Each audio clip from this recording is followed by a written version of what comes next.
আসসালামু আলাইকুম, welcome to my channel. আজ আপনাদের সাথে শেয়ার করব মুখরোচক মচমচে সবজির পাকোড়া কিভাবে তৈরি করবেন আজকে সেটাই শেয়ার করব। আসুন দেখে নেওয়া যাক। সবার প্রথমে এখানে আমি সবজিগুলো কেটে নিয়েছি। এখানে আমি নিয়ে নিয়েছি একটা গাজরটা আমি লম্বা করে কেটে নিয়েছি। একইভাবে 150 গ্রাম পরিমাণে এখানে বিনস নিয়ে নিয়েছি, বিনটাও আমি লম্বা করে কেটে নিয়েছি। নিয়ে নিয়েছি একটা মিডিয়াম সাইজের আলুটাও আমি এভাবে টুকরো করে কেটে নিয়েছি। নিয়ে নিয়েছি কড়াইশুঁটি, আর দিয়ে দেবো দুটো কাঁচা ঝাল। আপনারা এখানে আপনাদের পছন্দ মতো সবজি ব্যবহার করতে পারবেন।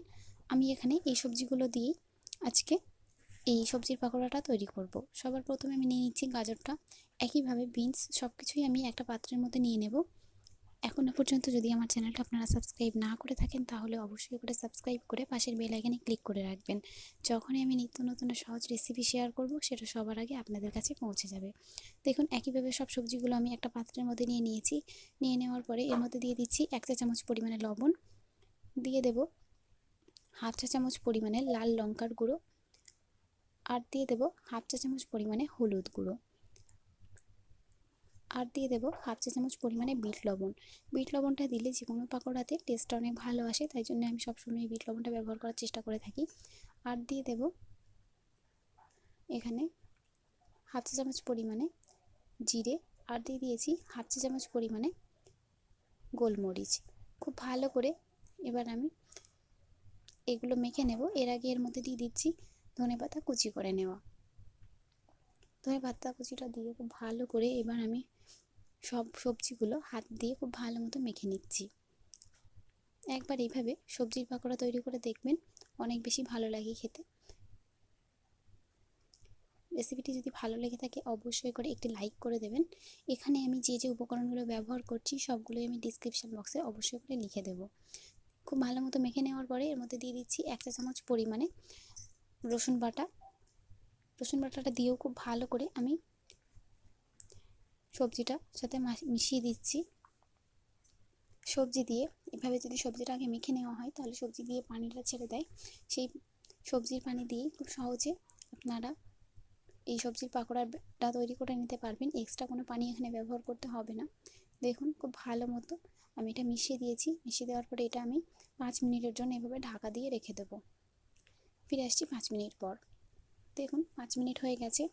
5 মিনিট পরে এর থেকে খুব ভালো মতো পানিটা ছেড়ে দিয়েছে। এ পর্যায়ে আমি এর মধ্যে দিয়ে দেব 3 চা চামচ পরিমাণে চালের গুঁড়ো, দিয়ে দিচ্ছি 3 চা চামচ পরিমাণে বেসন।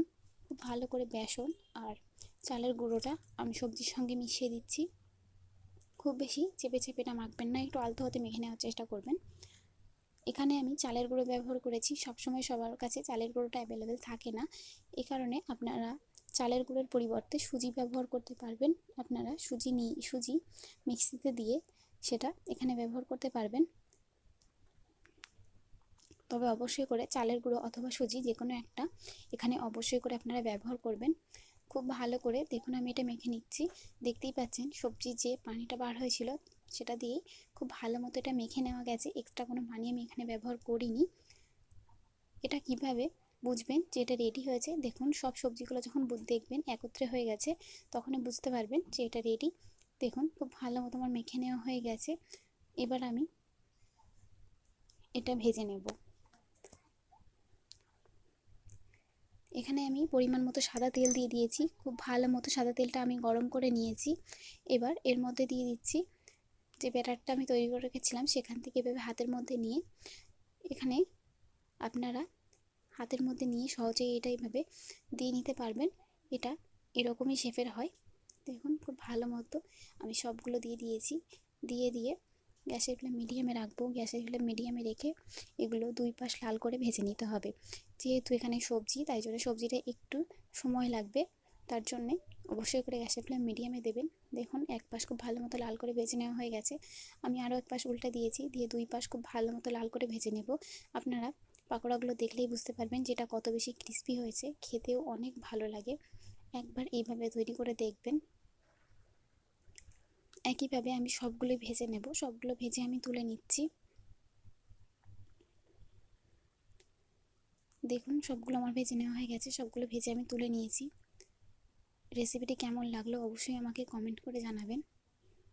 আপনাদের যদি কোনো পছন্দের রেসিপি থাকে অবশ্যই করে আমাকে কমেন্ট করতে পারেন। একটা আমি আপনাদেরকে ভেঙে দেখাচ্ছি যেটা কত বেশি ক্রিস্পি হয়েছে। দেখতেই পাচ্ছেন কত বেশি ক্রিস্পি হয়েছে। আজকের মতন এই পর্যন্তই।